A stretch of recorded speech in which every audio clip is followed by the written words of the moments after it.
in his native Ireland, revealed less than 24 hours after a surprise retirement announcement. Plus, from the NFL owners' meetings, new reaction today from Bill Belichick on Rob Gronkowski's retirement. And the Greek freak and the 50-point beard face off tonight as the NBA's leading scorer already clinched a second straight MVP. This is SportsCenter. He can run it, he can throw it. One of the better dual threat players to ever play. Sage, Steele, and Bristol. Keith Olbermann in New York City. I mean, Keith, Duke is Duke, right? An excellent team with one glaring weakness. We'll break down that weakness and show you why Virginia Tech is on the verge of beating Duke for the third straight time. But it's one of those days, Sage. News breaking in a variety of controversial and even disturbing stories, and beginning in the continuing legal labyrinth that is the case of the football mogul and the Orchids of Asia. Bob Kraft will see them in court. The owner of the New England Patriots, one of the men charged with allegedly paying for a sex act at a Florida illicit massage parlor that billed itself as a health spa, this afternoon officially entered a plea of not guilty to both counts. More unexpected, perhaps, Kraft's lawyers have requested a jury trial. Just 3 days ago, Bob Kraft had issued his first statement since Florida police raided the Orchids of Asia spa in Jupiter, Florida last month. Included was a fulsome apology and not the slightest hint that he would contest investigators' claims or the charges. Prosecutors said Kraft, 77-year-old Mandarin among NFL club owners, twice availed himself of the services of the so-called spa on January 19th and 20th of this year.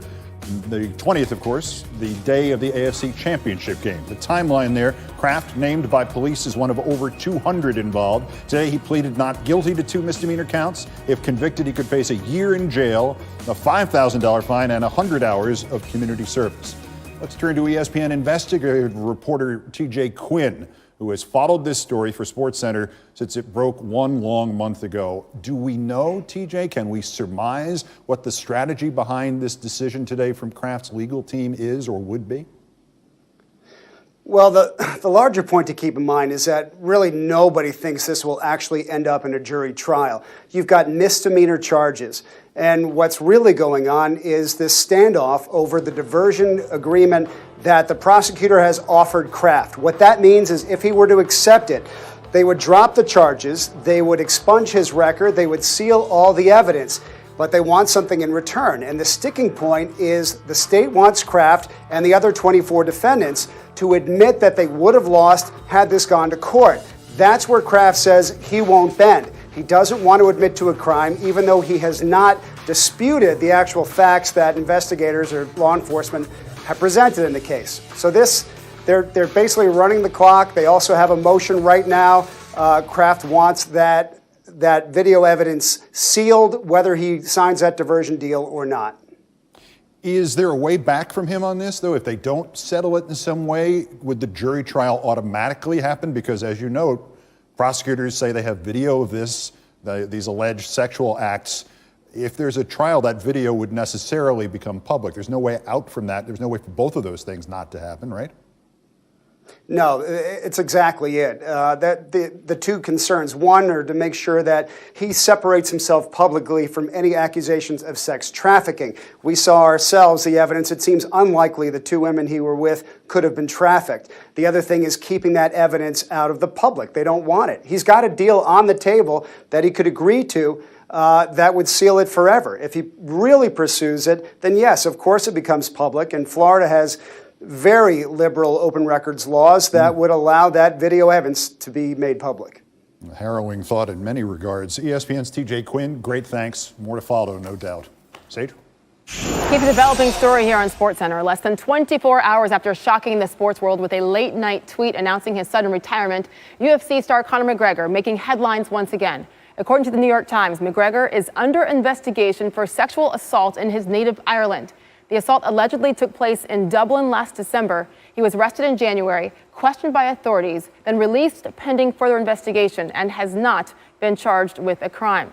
Karen Kessler is a spokesperson for McGregor. She issued a statement today which neither confirms nor denies the investigation, but here is her quote. "This story has been circulating for some time and it is unclear why it is being reported now. The assumption that the Conor retirement announcement today is related to this rumor is absolutely false. Should Conor fight in the future, it must be in an environment where fighters are respected for their value, their skill, their hard work, and their dedication to the sport, end quote. Our insider Ariel Helwani joins us now live. And Ariel, news of this rape investigation broke out today about 2 p.m. Eastern time, and it seemed to be the perfect explanation for Conor McGregor's sudden retirement. But his spokesperson is denying that the two are related. What have you learned? Yeah, the two aren't related, Sage. Conor's announcement earlier this morning had more to do with the fact that negotiations with the UFC have not been going well. They can't seem to see eye to eye on his placement on an upcoming card, his share of the pie, so to speak, the respect that he thinks that he is not getting from the company. And then, of course, later on today, the story comes out from the New York Times. But Conor McGregor did not announce his retirement from the sport of mixed martial arts today because that story was coming out or because of these allegations. Okay, so it's a complete coincidence then, that's what you're saying. That said, he has had a ton of other controversies as we're going to document in just a second. How does all of that play into the retirement as well, Ariel? You know, it hasn't been a good stretch. There's no doubt about that. But he was preparing to return on July 6th. There was an offer on the table for him to fight in the co-main event, originally against Donald Cerrone. Then they bumped it up to the main event. Then he told the UFC that he wanted to fight Nate Diaz in a trilogy fight, a highly anticipated fight. The UFC does not seem interested in that fight. And I think after yesterday, some interviews came out from both Nate and Dana White. He felt disrespected and he said, you know what, I'm done and I'm going to focus on my whiskey business. So I think that if he does come back, if he does figure this out and does come back and fight again, I think that some of the fans will be sympathetic. But right now, as you just mentioned, you know, when you think about what happened in Miami with that fan not that long ago, when you think about the two stories that came out today, of course, the incident with the bus in Brooklyn a year ago, it obviously hasn't been a great stretch for Conor McGregor. That's right. Ariel Helwani with the latest on the controversy surrounding UFC star Conor McGregor. Thank you. And in reference to his recent past, it does add to the growing list. Again, last April, this is the attack on a bus in Brooklyn that was well documented. He ultimately pled guilty to disorderly conduct and was sentenced to community service. The last time we saw him in the octagon, he lost to Khabib Nurmagomedov in October and then was suspended for 6 months for his role in the post-fight melee. That was ugly as well.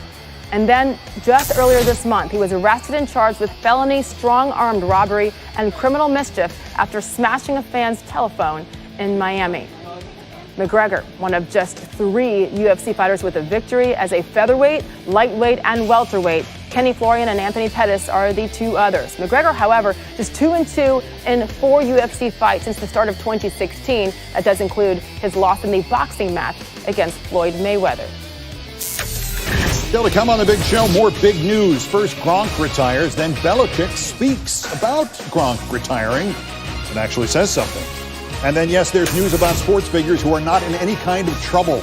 Tonight, Beard the Freak is the prize, the MVP award. The latest temperatures taken on the voting. That's next. This is SportsCenter.